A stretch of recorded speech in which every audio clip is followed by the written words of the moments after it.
제가 되게 오랜만에 카프카의 변신을 읽었는데요. 다시 읽었는데 번역본도 달라졌고 어, 결과적으로 똑같은 얘기겠지만 그래도 어떤 새로운 감흥이 있어가지고 짧게 한번 얘기해 보려고 합니다. 이른바 강의라고 할 것, 그러니까 이제 강의 노트를 가지고 세세하게 챕터별로 총 세 개의 부분으로 이루어져 있는데요. 부분별로 이제 인물별로 이렇게 짚어가면서 얘기한 거는 이 채널에 영상이 있어요. 맨 초반에 조회수가 보르헤스 대비 굉장히 저조하던데 아마 국내 카프카 전공자들이 워낙 많고 또 출중하셔서 그런 것이 아닌가 싶습니다. 어쨌거나 이제 저는 동문학자가 아니고 카프카 또 독일 작가도 아닙니다. 아시다시피 체코 작가인데 이제 독일어로 썼기 때문에 독일어권 작가, 독일어 문학 이렇게 이제 볼 수 있겠죠. 독일어로 쓴 문학인 거죠. 근데 그런 거 이제 다 빼고 그냥 순수하게 하나의 소설로서 읽었을 때 변신이 지금 이 순간에 저한테 주는 어떤 키워드들 그거를 짚어보려고 하는데 이제 먼저는 이 소설이 되게 이제 그로테스크하잖아요. 진짜 카프카에스크한데요. 카프카만의 어떤 그런 이제 기괴한 분위기가 있는데 그런 분위기들을 다 빼고 철저하게 줄거리만 이야기만 놓고 보면은 이거는 가족 서사일 수 있겠다라는 이제 생각이 들죠. 사실상 가장이나 다름없는 그레고르 잠자가 어느 날 갑자기 벌레가 됐어요. 뭔가 간밤에 되게 불안한 꿈을 꿨는데 어느 날 아침 그레고르 잠자는 불안한 잠에서 깨어났을 때 자기가 한 마리 벌레로 변신한 것을 알게 되었다. 인지했다. 깨달았다. 그러니까 벌레로 변한 사실도 중요한데 그거를 본인이 인지한 거, 받아들인 것도 되게 중요한 거죠. 이거를 우리가 이제 현실 코드로 세태 소설 코드로 바꿔보면 리얼리즘 코드로 바꿔보면 어느 날 갑자기 이제 그 그레고르 잠자가 사고를 당했거나 아니면 내적인 사고인 거죠. 뭐 뇌출혈 이런 거 생각하실 수 있죠. 갑자기 뭐 심근경색이나 그렇게 해서 이제 후유장애가 크게 남는 그런 이제 질병을 앓게 된 겁니다.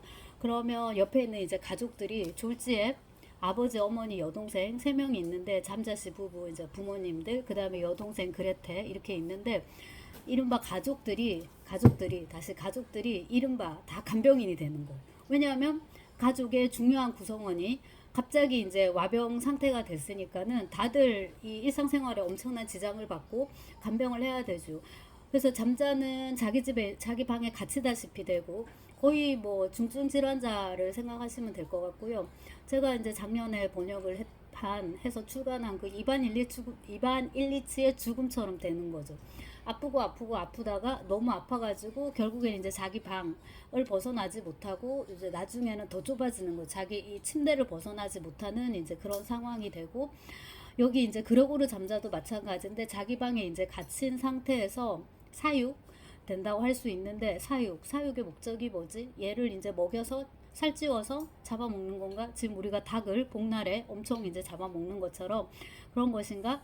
그러면 차라리 나을 수 있어요. 근데 이제 지금 그레고르 잠자의 상태는 거의 뭐 회생의 기미가 보이지 않는 네. 예, 그런 이제 상황입니다. 그러고 이제 가족들도 그거를 받아들이는데 시간이 좀 필요한데 처음에는 이제 충격, 뭐 분노, 그 다음에는 이제 힘든 거죠. 동정이 조금 들어가요. 특히 그레테가 밥을 이렇게 갖다 주면서 어머 이건 하나도 안 먹었네. 아 이건 좀 맛있었나 보다. 그래서 다음에 그걸 좀 준다든지. 근데 그게 이제 하루 이틀 갈수록 음식을 들여 넣었죠. 그리고 이제 빼갈 때는 이 방에 들어갔던 거는 뭐 먹은 거든 안 먹은 거든 벌레가 손을 댄 거든 아닌 거든 다 상관없다는 듯이 빗자루로 싹 쓸어가지고 그냥 이렇게 갖다 버리는 거예요.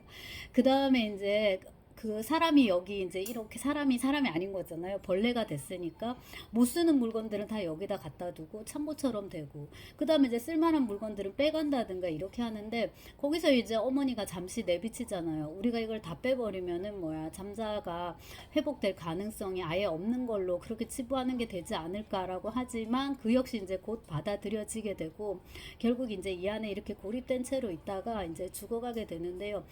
이 잠자의 모습을 보면 이제 그 가족 서사를 한번 생각하게 되는데 우선은 이제 이렇게 아픈 사람을 대하는 가족들 일단 직접적으로 그러니까 아버지, 어머니, 여동생의 태도인데 굉장히 공감이 되는 부분이 있고 아버지 성격이 되게 괄괄하잖아요. 그래서 애한테 막 사과도 막 던지고 발길질을 막 해가지고 들어가라고 막 하기도 하고 되게 이제 그 희화됐는데 웃긴데 이제 권위의 희화라고 할 수 있죠. 아버지는 저런 꼬라지에 자식도 내가 참아준다. 에라이 벌레 같은 놈. 그것만으로도 충분히 할 도리를 다 한 거예요. 그래서 어머니도 되게 희극적인데요. 어머 이걸 어떡하지? 막 이러면서 너무 이 연극적인 태도를 보이고 아니 내가 지금 내 사랑하는 아들한테 다가갈 수도 없단 말이에요. 흑흑흑 이러는데 가만히 보면 하는 일이 1도 없어요.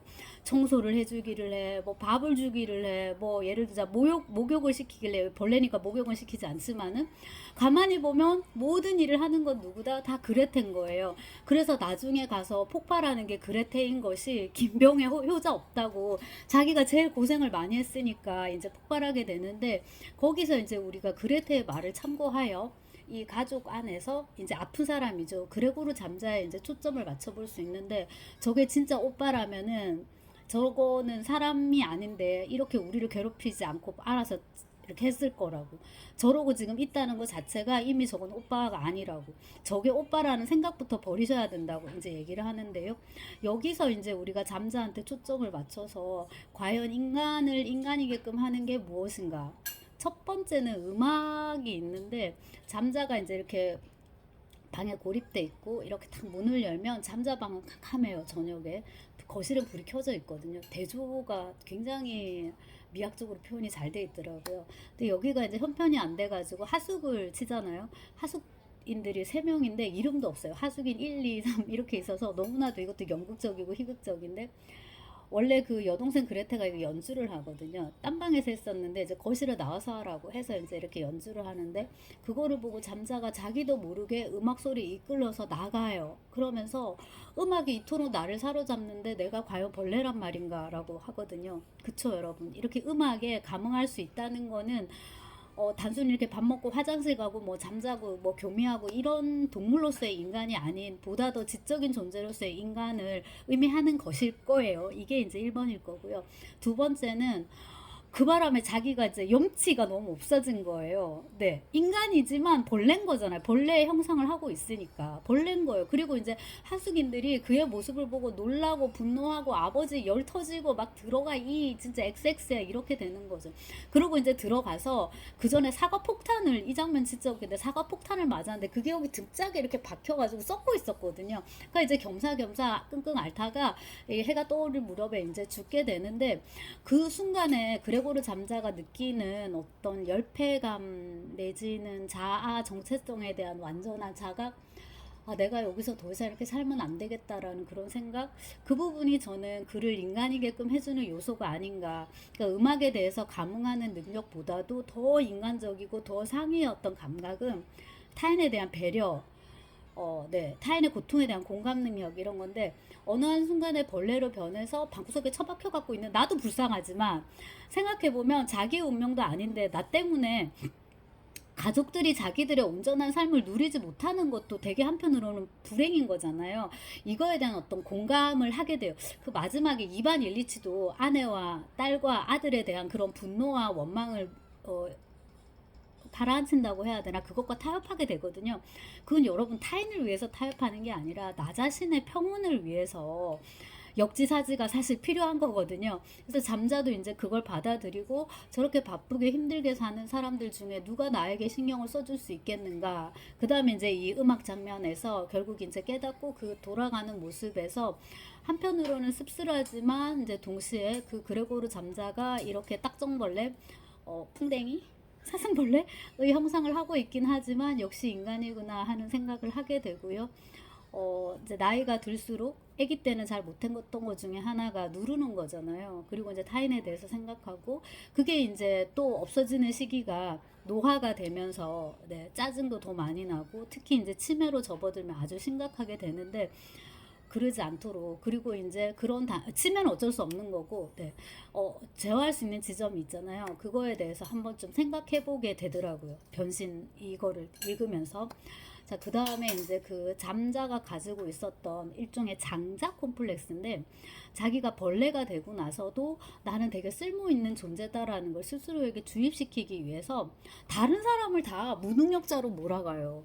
아버지는 뭐 늙었고 쇠약하시고 일을 하실 수 없고, 어머니는 뭐 눈도 나쁘시고 할 수 있는 일이 없으시고, 여동생은 뭐 천덕꾸러기에 맨 늦잠만 자고 어쩌고 저쩌고, 음악 학교 보내줘야 되는데 어쩌고 저쩌고.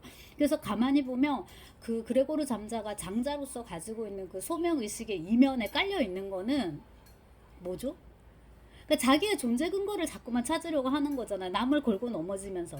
근데 잠자가 없어도 세상은 잘 돌아가요. 얘가 벌레로 딱 바뀌자마자 금고가 열리고, 그 확실히 그 중산, 중상, 중하, 중간 정도는 되는 집인가 보다. 하녀도 처음에 있던 하녀를 또 내보내고 파출부를 데려오고 이렇게 하는 거 보니까 밥 먹고 사는 집인 거죠. 아무튼 아버지도 일을 시작하고, 근데 수의 일을 시작했는데 제복을 입고 계세요, 저녁에도. 근데 아버지는 출퇴근을 하고 일을 하시니까 더 건강하시고 늠름하시고요. 어머니도 일을 하시고요. 여동생도 막 알파벳 공부하고 열심히, 그러면서 지금도 점원 일을 또 하고 있습니다. 내가 없어도 다 돼요. 너무 막 자기한테 쓸데없는 메시아주의로 막 그런 소명의식을 지우지 않는 게 좋고, 내가 행복한 만큼만 딱 하면 되거든요. 그 이상을 해버리면 보상심리가 작동을 해서 내가 어떻게 했는데, 내가 니들 때문에 이렇게 했는데. 자, 여기서 잠자의 직업은 여기서 출장 외판원, 요즘으로 하면 이제 영업사원인 거죠. 그런 건데요. 더 세부적으로 잠자가 뭐를 팔죠? 이번에 읽을 때 좀 집중해 보니까 옷감을 팔더라고요. 옷감, 견본 그런 걸 이제 파는데, 이것도 자기 하고 싶은 만큼만 하면 되는 거예요. 굳이 밤잠을 안 자면서 뭐 있죠, 뭐 밥도 제대로 안 먹으면서 인간관계의 단절, 맨 앞에 보면 이제 투덜투덜 하는 장면 있잖아요. 이게 또 되게 재미가 있는 게, 잠자가 이 일을 하게 되는 게 뭐 때문이다? 잘나서 그래요. 원래는 그냥 하급 그 점원이었는데 일을 잘해갖고 올라가서 영업직이 된 거거든요. 그래서 그 20세기 초반에 세일즈맨, 이 영업을 한다는 것이 상당히 좋은 직장이었구나. 우리로 치면 지금 어디 정도 될까요? 뭐 삼성이나 SK 대기업 이런데 어엿한 이제 그런 사원인 거죠. 그러면서 이제 자기를 엄청나게 이제 소비하게 되는, 그래서 여기서 또 한 번 언급하게 되는데, 예, 한병철의 피로사에 마침 책이 딱 옆에 있어가지고 이제 소진하게 되는 거죠. 근데 여기서 이제 엽기적인 건 뭐냐면, 제가 사실 이거를 다시 읽은 거는 그 고골의 외투하고요, 그 다음에 멜빌의 바틀비를 좀 비교를 하고, 그 다음 단계로 이제 이 변신을 보는데, 그 사무실의 유령들이죠, 정사하는. 근데 그들은 공무원이고, 바틀비 같은 경우에는 고용된, 사무실에 고용된 직원이니까 공무원은 아닌데요. 어쨌거나 이제 어떤 조직에서 하나의 자리, 책상을 차지하고 일을 하고, 그 일의 대가로 돈을 받는 그런 이제 직원이란 말이에요. 자, 근데 20세기로 오면 되게 재미있는 게, 출근을 안 했다고, 지각을 했다고, 그러니까 외근을 나가야 되는데, 출장을 나가야 되는데 비차를 못한 거예요. 늦잠을 자가. 근데 늦잠을 잤는데, 늦잠보다 더 큰 문제는 벌레로 변한 건데요. 지배인이 집까지 찾아와요. 도대체 이 그림은 뭐지?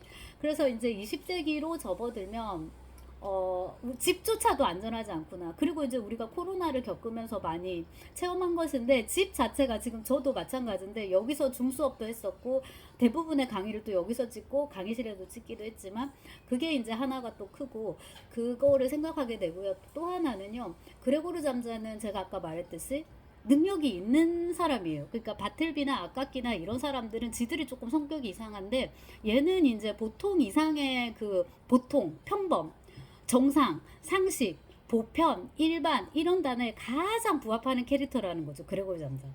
근데 갑자기 어느 날 벌레로 바뀌었다. 이건 뭐죠? 자, 그래서 이 카프카의 변신이 궁극적으로 이야기하는 것은 이런 것 아닐까. 가장 평범하고 일반적이고 보편적인 우리, 인간이죠, 뭐 그냥. 인간 이상도 인간 이하도 아닌 우리 인간에게 어느 순간 닥칠 수 있는 너무나도 부조리한 비극. 을 이 변신이 포착하고 있는데, 이 소설 너무 웃긴 거예요. 진짜 그 바틀비에 대해서 들레즈가 썼던 표현대로 이거는 너무나도 과격하게 웃긴 텍스트라고 또 할 수도 있는 거예요. 그러니까 이런 비극을 어떻게 희극적으로 좀 포착하는 그런 능력, 문체론적인 능력이기도 하고요. 이건 이제 세계를 바라보는 능력이기도 한데, 결국 인간이다. 인간이라는 것이 어떻게 죄가 될 수 있습니까? 이곳에서는 너나 할 거 없이 다 인간이란 말입니다. 카프카의 소송에서 그 요제프과 K가 하는 말인데 K 역시 마찬가지죠. 그냥 되게 평범한 보편적인 인간일 뿐인데 어느 날 갑자기 체포된 거예요. 뭔가 착오가 있을 거라고 하지만 또 딱히 그렇지도 않고 중단되고 맨 마지막에 잡혀가서 외곽으로 가서 칼에 찔려 죽거든요. 개각군 이러고 이제 끝이 나는데 이 실존에 대한 어떤 그 공포를 얘기를 하잖아요. 그래서 간만에 읽었는데 그 부분이 되게 새롭게 와닿았고 소설로서 한번 진짜 읽어볼 만한, 그리고 여러분 번역 강력 추천드립니다, 이거.